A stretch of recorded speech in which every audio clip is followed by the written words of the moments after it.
এতদিন ধরে কোন দল করেছো? একজনের বাড়ি কোন দল করেছো?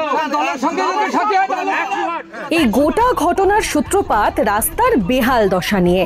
ঘটনাস্থল কৃষ্ণনগরের 1 নম্বর ব্লকে আমাদের পাড়া আমাদের সমাধানের ক্যাম্প।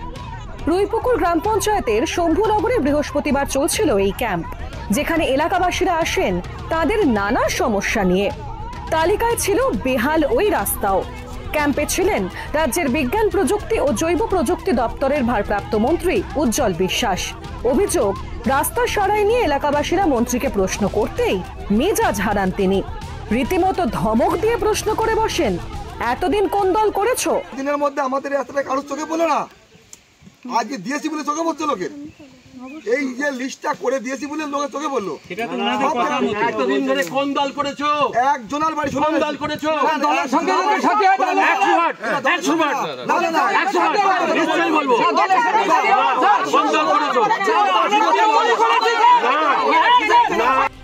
মন্ত্রীর এই প্রশ্নে পরিস্থিতি বেশ উত্তপ্ত হয়ে ওঠে। গ্রামবাসীদের অভিযোগ, দীর্ঘদিন ধরে রাস্তার অবস্থা বেহাল, সংস্কার হয়নি। তা নিয়ে মন্ত্রী উজ্জ্বল বিশ্বাসকে প্রশ্ন করতেই মেজাজ হারান তিনি।